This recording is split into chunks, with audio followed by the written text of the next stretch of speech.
ডালমিয়া সিমেন্টৰ বিৰুদ্ধে ভয়ংকৰ অভিযোগ উত্থাপন হৈছে কোটি কোটি টকাৰ ৰাজহ ফাঁকি দিয়াৰ ভয়ংকৰ অভিযোগ উত্থাপন হৈছে ডালমিয়া সিমেন্টৰ বিৰুদ্ধে আৰু মিছাৰ আশ্ৰয় লৈ কোটি কোটি টকাৰ ৰাজহ ফাঁকি দিয়াৰ ভয়ংকৰ অভিযোগ উত্থাপন হৈছে লগতে 40 টন সামগ্ৰী চালানৰ বিৰুদ্ধে 35 টন সামগ্ৰী চালান দিয়াৰো ভয়ংকৰ অভিযোগ উত্থাপন হৈছে ডালমিয়া সিমেন্টৰ বিৰুদ্ধে ইতিমধ্যে ভয়ংকৰ অভিযোগ উত্থাপন কৰা হৈছে ডালমিয়া সিমেন্টৰ বিৰুদ্ধে আমি এটা ডাঙৰ খবৰ জনাইছো যেটো ডালমিয়া সিমেন্টৰ বিৰুদ্ধে ভয়ংকৰ অভিযোগ উত্থাপন হৈছে ভয়ংকৰ কাণ্ড সংঘটিত কৰিছে ডালমিয়া সিমেন্ট কোম্পানীৰ বিৰুদ্ধে কোটি কোটি টকাৰ ৰাজহ ফাঁকি দিয়াৰ ভয়ংকৰ অভিযোগ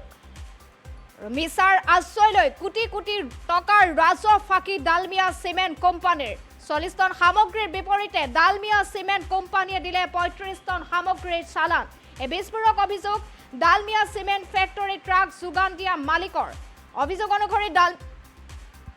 ডালমিয়া সিমেন্ট কোম্পানীয়ে কেঁচা মাল সৰবৰাহ কৰা ট্ৰাকসমূহক প্ৰতি টিপত দিয়ে দুখনকৈ চালান আৰু ডালমিয়া সিমেন্ট কোম্পানীয়ে ট্ৰাকসমূহত 40 টন কেঁচা মাল সৰবৰাহ কৰে আৰু ইয়াৰ বিপৰীতে দিয়ে এখন 35 টনৰ চালান আৰু এখন 5 টনৰ চালান দিয়ে বুলি ভয়ংকৰ অভিযোগ উত্থাপন হৈছে আৰু যাত্ৰাপথত পৰিবহণ বিভাগে তথা আৰক্ষীয়ে চালান পৰীক্ষা কৰিলে দেখুৱা হয় 35 টন সামগ্ৰীৰ চালান এতিয়া ভয়ংকৰ কাণ্ড সংঘটিত কৰিছে ডালমিয়া সিমেন্টে কোটি কোটি টকাৰ ৰাজহ ফাঁকি দিয়াৰ ভয়ংকৰ অভিযোগ উত্থাপন হৈছে ডালমিয়া সিমেন্টৰ বিৰুদ্ধে আৰু এই বিস্ফোৰক অভিযোগ কৰিছে ডালমিয়া সিমেন্ট কোম্পানী ট্ৰাক দিয়া লংকাৰ এজন ট্ৰাক মালিকে এই ভয়ংকৰ অভিযোগ উত্থাপন কৰিছে ডালমিয়া সিমেন্টৰ বিৰুদ্ধে ইতিমধ্যে কোটি কোটি টকাৰ ৰাজহ ফাঁকি দিয়াৰো অভিযোগ উত্থাপন হৈছে ডালমিয়া সিমেন্ট কোম্পানীৰ বিৰুদ্ধে মিছাৰ আশ্ৰয় লৈ এক প্ৰকাৰে কোটি কোটি টকাৰ ৰাজহ ফাঁকি দিছে ডালমিয়া সিমেন্ট কোম্পানীয়ে আৰু এই বিস্ফোৰক অভিযোগ উত্থাপন কৰিছে ডালমিয়া সিমেন্ট ফেক্টৰীত ট্ৰাক যোগান দিছে সেই ট্ৰাক যোগান দিয়া মালিকে এই ভয়ংকৰ অভিযোগ উত্থাপন কৰিছে 40 টন সামগ্ৰীৰ বিপৰীতে ডালমিয়া সিমেন্ট কোম্পানীয়ে 35 টন সামগ্ৰী চালান দিয়াৰো ভয়ংকৰ অভিযোগ উত্থাপন হৈছে আৰু ট্ৰাকসমূহত যেটো প্ৰতি টিপত দুখনকৈ চালান দিয়া হয় ডালমিয়া সিমেন্ট কোম্পানীয়ে ট্ৰাকসমূহত যেটো 40 টন কেঁচা মাল সৰবৰাহ কৰে আৰু ইয়াৰ বিপৰীতে এখন 35 টনৰ চালান আৰু এখন 5 টনৰ চালান দিয়াৰ অভিযোগ উত্থাপন হৈছে যেটো যাত্ৰাপথত পৰিবহণ বিভাগে আৰু আৰক্ষীয়ে চালান পৰীক্ষা কৰিলে দেখুৱা হয় মাত্ৰ 35 টনৰ এখন চালান যেটো 40 টনৰ সামগ্ৰীৰ বিপৰীতে 35 টনৰ চালান দেখুৱাৰ অভিযোগ উত্থাপন হৈছে ইতিমধ্যে এই বিস্ফোৰক অভিযোগ উত্থাপন কৰিছে ডালমিয়া সিমেন্ট কোম্পানীত ট্ৰাক দিয়া লংকাৰ এজন ট্ৰাক মালিকে যেটো দৈনন্দিন ট্ৰাকসমূহত সৰবৰাহ কৰি থকা হয় 40 টন কেঁচা সামগ্ৰী তাৰ বিপৰীতে এতিয়া 35 টন কেঁচা সামগ্ৰীৰ যি চালান সেই চালান দেখুৱা হৈছে যেটো যাত্ৰাপথত পৰিবহণ বিভাগ আৰু আৰক্ষীয়ে সেই চালানসমূহ পৰীক্ষা কৰে আৰু সেই পৰীক্ষা কৰা সময়ত যে 40 টন সামগ্ৰী সৰবৰাহ কৰা হয় তাৰ বিপৰীতে 35 টন সামগ্ৰী চালান দেখুৱা হয় কিন্তু দৈনন্দিন ট্ৰাকসমূহত ডালমিয়া সিমেন্টৰ যে ট্ৰাকসমূহত সেই ট্ৰাকসমূহত সৰবৰাহ কৰা হয় কিন্তু 40 টন কেঁচা সামগ্ৰী তাৰ বিপৰীতে এতিয়া আৰক্ষী বা পৰিবহণ বিভাগক 35 টনৰ এখন ভুৱা চালান দিয়াৰো অভিযোগ উত্থাপন হৈছে আমি পুনৰবাৰ এই খবৰ জনাইছো ডালমিয়া সিমেন্টে এক প্ৰকাৰে ভয়ংকৰ কাণ্ড সংঘটিত কৰি আহিছে কোটি কোটি টকাৰ ৰাজহ ফাঁকি দি আহিছে ডালমিয়া সিমেন্টে আৰু মিছাৰ আশ্ৰয় লৈ ডালমিয়া সিমেন্ট কোম্পানীয়ে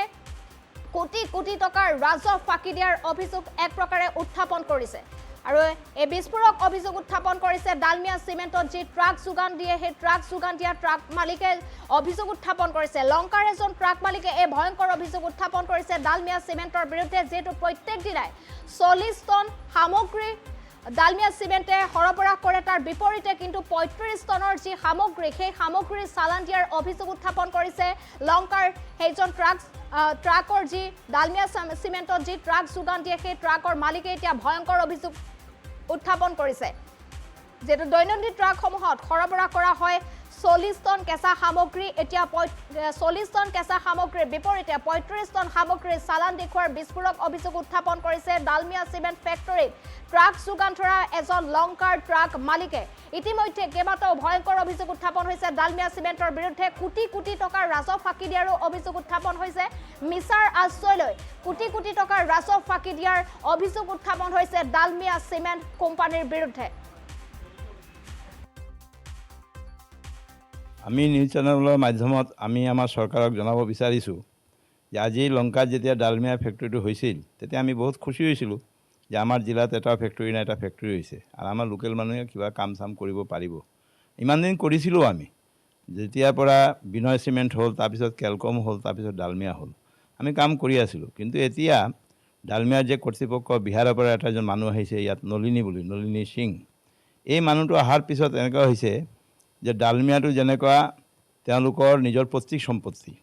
সেই পৈতৃক সম্পত্তি হিচাপে আমি এই ডালমিয়াৰ যেতিয়া উমৰাংচুৰ পৰা কাম আৰম্ভ হয় তেতিয়া ৰাস্তা নাছিল, উগ্ৰপন্থীৰ সমস্যা আছিল, আমি তেওঁলোকৰ লগ এৰা নাই। তথাপি তেওঁলোকক আমি সাথ দিছোঁ। আমাৰ 30জন মানুহ মৰিছে, আমাক কিমান গাড়ী জ্বলাইছে, আমি কিমান কষ্ট কৰি আজি এই ঠাইত আহি পাইছোঁ। এতিয়া যেতিয়া ৰাস্তা ঘাট ভাল হৈ গ'ল, এতিয়া তেওঁলোকে এটা ধান্দা কৰিছে এই নলিনীয়ে আহি, যে আমি ইয়াত ইলেক্ট্ৰিক গাড়ী চলাম, আপোনালোকৰ গাড়ীবিলাক ইয়াৰ পৰা ওলাই দিয়ক আৰু চিমেণ্টত চলাওক আপোনালোকৰ গাড়ী। এটা কথা আৰু এটা অভিযোগ আছে, আপোনালোকে যি প্ৰতিবাদ কৰিছে, কিন্তু ইয়াতে এটা হেৰি কৰিবলগীয়া কথা আছে যে তেওঁলোকে যি ডালমিয়া আছে, ডালমিয়া কিন্তু কৰ ফাঁকিৰে তেওঁলোকে কিছু কেঁচা মাল সৰবৰাহ কৰিছে, সেই অভিযোগ। কৰ ফাঁকি মানে তেওঁলোকে আমাৰ গাড়ী যেতিয়া যায় উমৰাংচু লুট কৰিবলৈ, পলিউশ্যন নাথাকিলে তেওঁলোকে আমাৰ গাড়ী লুট নিদিয়ে, খাৰা কৰি দিয়ে। কিন্তু কালি দেখিছোঁ তেওঁলোকৰ গাড়ী যে 20টামান লুট কৰি আনিছে, আমি বহুতবিলাক গাড়ীত দেখিছোঁ যে ইঞ্চুৰেঞ্চ নাই 1 বছৰ ধৰি, 2024ৰ পৰা ইঞ্চুৰেঞ্চ নাই। তাৰপিছত নেশ্যনেল পাৰ্মিট লাগে, মেঘালয় নম্বৰ অসমত সোমাবলৈ নেশ্যনেল পাৰ্মিট লাগে, এই নেশ্যনেল পাৰ্মিট নাই। 3 নম্বৰ কি কৰে তেওঁলোকে, আমি যেতিয়া ইয়াৰ পৰা চিমেণ্ট লৈ যাওঁ, আমাৰ যে ট্ৰেন্সপৰ্টবিলাকে চিমেণ্ট লুট দিয়ে, NSPCত আমি চিমেণ্ট লৈ যাওঁ, চিমেণ্টবিলাক কি কৰে তেওঁলোকে 40 টন চিমেণ্ট দিয়ে, কিন্তু আমাৰ গাড়ী পাছিং থাকে 35 টন। তেওঁলোকে কি কৰে 5 টন চালানটো বেলেগ দি দিয়ে, 35 টন চালান দিয়ে এটা আৰু 5 টন চালান এটা দিয়ে। তে আমি যেতিয়া ৰাস্তাত যাওঁ 35 টন চালানটো আমাক দেখাব দিয়ে আৰু 5 টন চালানটো ভিতৰীয় থাকে। তো সেই হিচাপে আমি দেখিছোঁ তেওঁলোকে গভৰ্ণমেণ্টক কৈ আছে আমি আণ্ডাৰলোডত চলাই আছোঁ, কিন্তু তেওঁলোকে মিছাকৈভাৱে অভাৰলোড কৰাই আছে। গতিকে আজি যে তেওঁলোকে বিডিংটো কৰিছে, মোৰ এইটোতে সন্দেহ হৈ আছে যে বিডিংটো আমাৰ গাড়ীটোৰ ৰেট আছিল 590 টকা, 5 বছৰ ধৰি আমি এইটো ৰেটত চলাই আছোঁ, ঘপ কৰি তেলৰ দাম বাঢ়ে, চব বাঢ়ে, আৰু তেওঁলোকৰ ভাড়া কমে। তেওঁলোকে এতিয়া 360 টকা কৈ আছে। বিডিং আমি কৰিছোঁ অনলাইন বিডিং, আমাৰ হিচাপে যিয়ে বিডিং কৰিছে, কোনো পাৰ্টি বিডিং কৰা নাই, কোনো পাৰ্টিয়ে চবে কৈছে নাই এই ৰেটত আমি গাড়ী চলাব নোৱাৰিম। 360 টকা বিডিং কৰিছে, যেনেকুৱা মোক 35 টন 5 টনৰ চালান দিয়ে, আমাৰ হিচাপে আমাৰ সন্দেহ হৈ আছে তেওঁলোকে তেনেকুৱা 360 টকা বিডিং দেখাইছে, কিন্তু ভিতৰুৱা তেওঁলোকৰ মিলিখিনি 200 টকা বিডিং বেছি কৰি 560 টকা কৰিব পাৰে, মোৰ সন্দেহ হৈ আছে। এই আপোনালোকৰ যি প্ৰতিবাদ, এই বিষয়টো লৈ কিন্তু জিলা প্ৰশাসনৰ লগতো তেওঁলোকে কিবা মিটিঙত বহিছিলে। জিলা প্ৰশাসনে যেতিয়া আমাৰ লগত তেওঁলোকৰ লগত বহালে, এইটো মানে আমি যেতিয়া পৰিবহণ মন্ত্ৰীক আমি দিলোঁ, জানকাৰী দিলোঁ, তেতিয়া পৰিবহণ মন্ত্ৰী আমাৰ এটা কাগজ লিখি দিলে যে আপুনি ডিচিক গৈ কওক, ডিচিক কৈ দিলে। ডিচিয়ে চিপাক্ষিক বৈঠক বহালে আমাক, ডালমিয়াক আৰু প্ৰশাসন লৈ। তেতিয়া ডিচিয়ে ক'লে যে 388 গাড়ী যেতিয়া চলি আছে এই গাড়ী আপুনি কাটিব নোৱাৰিব, আৰু ৰেট যিটো আছে ৰেটটো আমি এটা কমিটি বনাই দিম, কমিটি বনাই আৰু বেলেগ ফেক্টৰী আছে কি ৰেটত মাল উমৰাংচুৰ পৰা ইয়াত আহে এইটো আমি তদন্ত কৰি ৰেটটো বহাম। তেওঁৰ পৰা মানি আহি ওলাইখিনি তেওঁলোকে এইবিলাক ডিচিৰ কথা পাত্তা দিয়া নাই। তাৰ আগত হাফলং ডিচিৰ লগত এটা বৈঠক হৈছিল তেনেকুৱা, হাফলং ডিচিও তেওঁলোকক ছেইম কথা কৈছে যে লোকেল গাড়ীক আপোনালোকে কৰিবই লাগিব, আৰু লোকেল মানুহক যদি আপুনি দিয়ে তেতিয়াহ'লে আপুনি কোম্পানীটো চলাব মুস্কিল হ'ব, গতিকে এইটো নকৰিব আপোনালোকে। তেওঁ কৈছিল যে এসপ্তাহ আমি দুটা দ্বিতীয় হাফলং দ্বিতীয়, হুজাই দ্বিতীয়, আৰু তাৰ এই মানুহ আৰু আমাৰ ডালমিয়াৰ মানুহ আৰু আমি ইউনিয়নৰ মানুহ চবে মিলি আমি ৰিপৰ্ট কৰিম যে আমাৰ ইমান টকা খৰচ হয়, এইটো যিটো ৰিপৰ্ট এইটোৰ ওপৰত ৰেট বহিব। হাফলং ডিচিও কৈছে, আমাৰ হুজাই ডিচিও কৈছে, কিন্তু তেওঁলোকে একোৱেই নামানে, তেওঁলোকে কোনো প্ৰশাসন নামানে। তেওঁলোকে কয় আমি ইয়াত 8,000 কোটি টকা লগাইছোঁ, চৰকাৰৰ কথাত আমি লগাইছোঁ। আমি এদিন মিটিঙত কৈছোঁ যে আপুনি 8,000 কোটি কি দেখা পাই আছে, 30জন মানুহ মৰিছে, এই মানুহবিলাকৰ কি আপোনালোকৰ ভেলু নাই নেকি? আৰু ইয়াত যে লোকেল মানুহবিলাক গাড়ী চলাই আছে, আজি 30 বছৰ ধৰি গাড়ী চলাই আছে আপোনাৰ আণ্ডাৰত। আজি এটা ঘৰত যদি কোনো ভাড়াতীয় থাকে, 1 বছৰ যদি ভাড়াতীয়া তাকো ওলাবলৈ হ'লে কোৰ্টে তাক সময় দিয়ে, আৰু আমাৰ 30 বছৰ কাম কৰা জেগাত আমাক এক ৰাতিত বোলে 12টাৰ পিছৰ পৰা আপোনালোকৰ গাড়ী এই ৰেটত চলালে চলাওক, নহ'লে আমি নচলাব নিদিম। এতিয়া তেওঁলোকে হৰিয়ানা, ৰাজস্থান,